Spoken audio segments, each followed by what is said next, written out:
न करही रति तिनके ही पाषाण। मुझे लगता है विद्युत के भाव में आपको दिखाई बहुत स्पष्ट नहीं हो रहा होगा। तो आज एक दो पंक्ति ही पढ़ लेते हैं, एक दोहे तक, फिर कल से लोग करते हैं। एक बार रघुनाथ बुलाए गुरु दुजपुर वासी सब, बैठे गुरु मुनि अग्र द्विज सज्जन, बोले बचन भगत भव भंजन, सुनहु सकल पुरजन मम बानी, कहूँ न कछु ममता पुरकानी, नहीं अनीति नहीं कछु प्रभुताई, सुनऊँ करऊँ जो तुम्हारी सुहाई, सोई सेवक प्रियतम मम सोई, मम अनुशासन माने जोई, जो अनीति कछु भाषऊँ भाई, कहूँ बरजऊँ भय बिसराई, बड़े भाग मानुष तनु पावा, दुर्लभ सब जन निरावा, साधन धाम मोक्ष कर द्वारा, पाई न जे परलोक सवारा, सो परत्र दुख पावई, सिर धुनि धुनि पछिताई, कारहि कर नहीं ईश्वरहि, मिथ्या दोष लगाई। नारायण। मैं बड़ा हूं तो मैं कुछ भी कर सकता हूं, ये नियम तो नहीं है। इस पूरी चौपाई को एक कैनवास में देखने की कोशिश करें। मैं बड़ा हूं तो मैं जो चाहूं वो करूं, ये नीति तो नहीं कहती। मैं पावरफुल हूं, मेरे पास पद है, मैं जो चाहूं वो करूं, ऐसी भी नीति नहीं कहती। चूंकि मेरी बात सब लोग मानते हैं, इसलिए भी मैं जो चाहूं वो करूं, ये भी नीति नहीं है, नहीं कहती। मेरे ऊपर लोगों का भरोसा है, लोग मुझ पर श्रद्धा करते हैं, लोग मुझ पर भरोसा करते हैं, बिलीव करते हैं, तो भी मैं जो चाहूं वो करूं, ये भी उचित नहीं। क्योंकि मैं लोगों का आदर्श स्थापित हो चुका हूं। लोगों ने मुझे एक आदर्श व्यक्ति के रूप में, आदर्श पुरुष के रूप में माना है, मान लिया है, तो भी मैं जो चाहूं वो करूं, ये भी नीति नहीं कहती। और इस बात को भगवान श्री राम ने स्वयं स्वीकार किया है। ये जितनी भी बातें मैंने कही, क्या भगवान श्री राम में सब घटित होती है कि नहीं?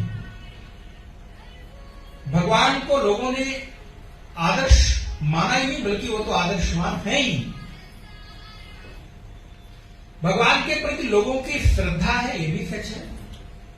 आदर्श पुरुष हैं, ये भी सच है। लोग उन पर भरोसा करते हैं, ये भी सच है। वो बड़े हैं, इसमें तो कोई संदेह है ही नहीं, बिल्कुल हमारे सामने। वो इस समय स्वामी है, प्रजा उनके सामने बैठी है, लोग उनको सुनेंगे, वो कुछ भी कहें लोग उनको सुनेंगे। और यदि नियम बनाकर किसी चीज को पारित कर दिया जाएगा तो लोग उसका पालन भी करेंगे। लेकिन इसका मतलब यह नहीं कि भगवान श्री राम जो चाहें वो करें। यद्यपि ये सारी संभावनाएं भगवान श्री राम में कहीं से भी दूर दूर तक दिखाई पड़ती नहीं, है ही नहीं, हो सकती नहीं, तभी तो आदर्शवान है, तभी तो धर्म की चलती मूर्ति है, साक्षात प्रतिमान स्वरूप है। तथा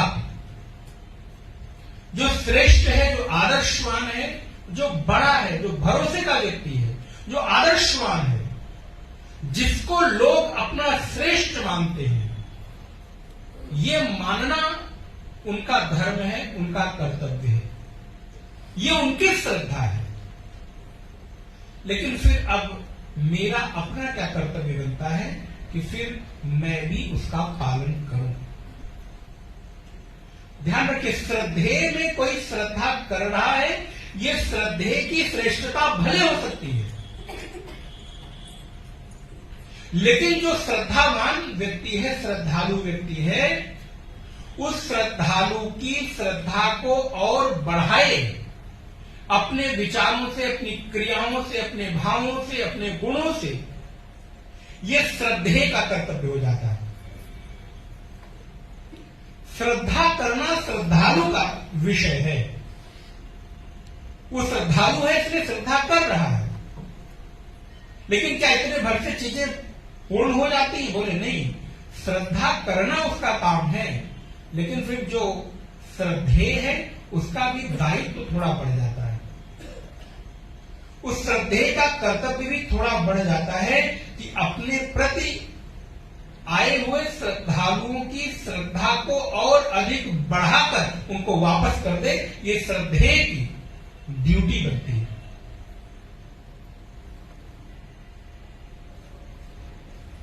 मैं समर्थ मांगू तो मैं कुछ भी करूं, ये नियम नहीं है, नीति नहीं है। भगवान श्री राम कहते हैं, मैं अगर कुछ ऐसा करता हूं जो तुम लोगों को उचित नहीं लगता, जो अनीति, चौथी पांचवी छठी पंक्ति है, जो अनीति कछु भाषो भाई तो मोहि बरजो भय विसराई। मैंने भय की बात इसलिए आपको प्रारंभ से लेकर, डरना नहीं, क्योंकि मैं तुम्हें अभय में प्रतिष्ठित करने के लिए बैठाया हूं। तो सबसे पहले तो मैं स्वामी हूं, मैं बड़ा हूं, मेरे सामने तुम कुछ कह नहीं सकते। इस भय को अथवा संकोच को, कई बार भय नहीं, संकोच के कारण भी हम नहीं कह पाते। तो भगवान श्री राम मानो भय और संकोच दोनों को एक साथ समाप्त करते हैं कि मैं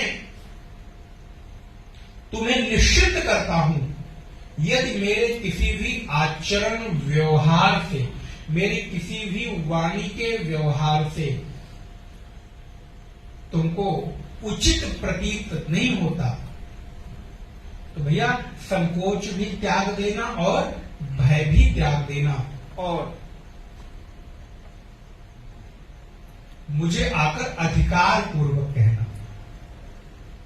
मैं जानबूझकर इस शब्द को आपके सामने उपस्थित कर रहा हूं। प्रजा का अधिकार है अपने स्वामी से प्रश्न करना अथवा अपनी बात को रखना। तो इस पंक्ति में अधिकार को जोड़ लेना चाहिए। तुम अपने अधिकार का प्रयोग करना पूर्ववासी, तुम अपने अधिकार को मानकर और मेरे सामने संकोच का त्याग करके और आकर मुझे बताना, और एकांत में मत बताना, अकेले में मत बताना, सबके सामने कह सकते हो, ये मैं तुम्हें निश्चिंत करता हूं। ये है श्री राम, ये है राम का चरित्र। एक बार की बात है, भगवान श्री राम ने अपनी प्रजा को बुलाया है। वहां पर उस विचार विमर्श के मध्य गुरु वशिष्ठ, अन्य मुनिजन, ब्राह्मण, श्रेष्ठ लोग, सज्जन लोग, मंत्री लोग, सलाहकार लोग, अर्थात जितने भी भगवान श्री राम के राज्य में लोग हैं, सभी लोग भगवान श्री राम ने आज संदेशा भेजा है, सभी लोग आए हैं। और नारायण कितना सुखद है, मेरे स्वामी का संदेशा मेरे पास आया है। तो ये जीवन की एक उपलब्धि है।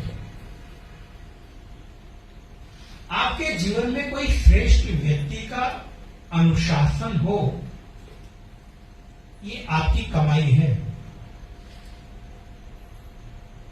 सभी के पास होते नहीं। आपके ऊपर कोई अनुशासन करने वाला यदि है तो ये आपकी उपलब्धि है, इसको स्वीकार करिएगा। जिनके ऊपर कोई अनुशासन करने वाला नहीं होता,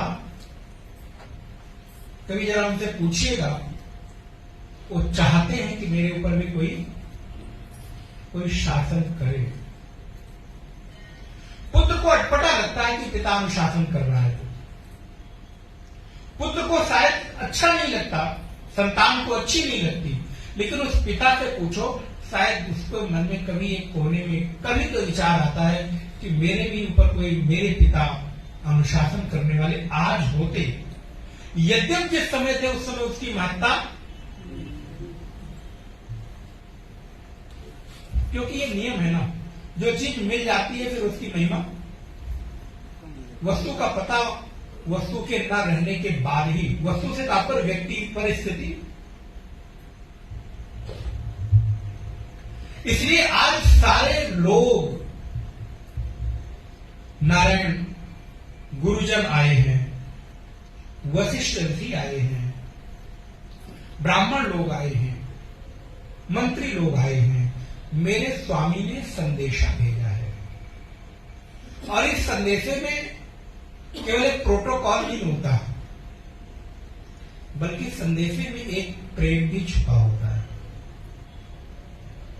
संदेशे में एक मिठास छुपी होती है। लेकिन ये वही अनुभव कर सकता है जिसके भीतर उस प्रेम की अनुभूति की किंचित स्फुरना कभी हुई हो। कभी गोपियों के हृदय की झलक अगर मिल जाए तो जरा पूछिए कि कृष्ण की बांसुरी का बजना गोपियों के लिए कितने उत्कृष्ट संदेश की बात होती है। कृष्ण कोई मौखिक संदेश नहीं भिजवाते, कृष्ण कोई पत्र लिखकर गोपियों को बुलावा नहीं भेजते। कृष्ण किसी को घर घर जाकर निमंत्रण नहीं देते। एक मीठी सी वेणु के नाद का स्वर ही गोपियों के लिए कृष्ण के प्रेम का संदेशा है। और फिर गोपियां क्या कर रही हैं वो देखती नहीं है। पुरुषोत्तम मास चल रहा है, भागवत जी का स्मरण करें। कोई गोपी एक आंख में अंजन लगाई है, दूसरी आंख में अंजन लगाने जा रही थी, तब तक वेणु की नाद बज गई। उस गोपी को फुर्सत कहां कि वो दूसरे आंख में भी अंजन लगाकर तब कृष्ण के पास दौड़ी हुई जाए। गोपी को इतनी फुर्सत नहीं है मेरे भाई बहन कि वो अब एक आंख के अंजन को दूसरी आंख के बराबर कर ले, श्रृंगार को बराबर कर ले। इतनी भी फुर्सत गोपी को है नहीं।